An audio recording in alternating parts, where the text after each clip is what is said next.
Hi hello friends, welcome back to my channel. நாம் இன்னைக்கு ஒரு கோவக்காய் வச்சு ஒரு ஃப்ரை ரெசிபி தான் பார்க்க போகிறோம்.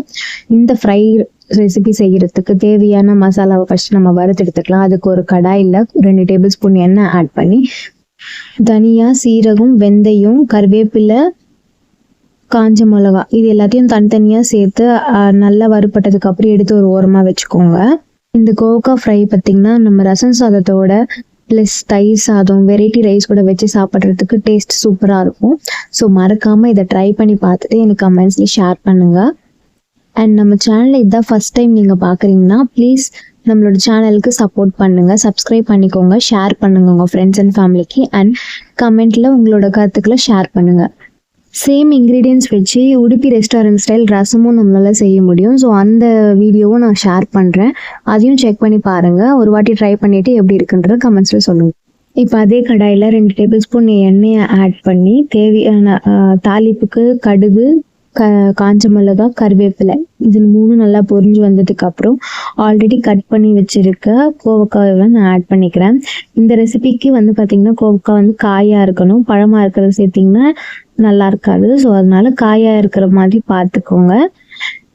இந்த காயை சேர்த்ததுக்கப்புறம் வதங்குறதுக்கு உப்பு, மஞ்சத்தூள் போட்டு நல்லா பெரட்டி தட்டு போட்டு மூடி வச்சுருங்க. அது நல்லா வேகட்டும்.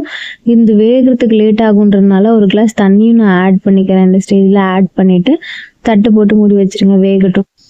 கோவக்காய் வதங்கி வரத்துக்குள்ளே நம்ம ஆல்ரெடி ஸ்டார்டிங்கில் ட்ரை ரோஸ்ட் பண்ணி வச்சுருந்தோம் இல்லையா மசாலா இல்லையா, அதெல்லாம் இப்போ ஒரு மிக்ஸி ஜாரில் சேர்த்து குறைப்பாக அரைச்சிக்கோங்க. ரொம்ப மையா இல்லாமல் குறைப்பாக அரைச்சிக்கோங்க. கூட கொஞ்சம் பெருங்காயத்தூள் ஆட் பண்ணி அரைச்சி எடுத்துக்க போகிறேன் நான்.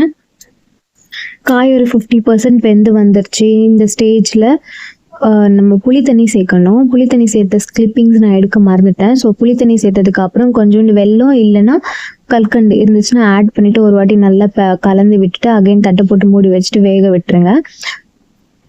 அவ்வளோதான், நம்மளோட கோவக்காய் நல்லா வதங்கி வந்துருச்சு. இந்த ஸ்டேஜில் நம்ம ஆல்ரெடி அரைச்சி வச்சுருக்க மசாலாவை ஆட் பண்ணி நல்லா பெரட்டி விட்டுருங்க. இந்த மசாலாலேருந்து எண்ணெய் பிரிஞ்சு வர வரைக்கும் இதை நல்லா ஃப்ரை பண்ணுங்கள்.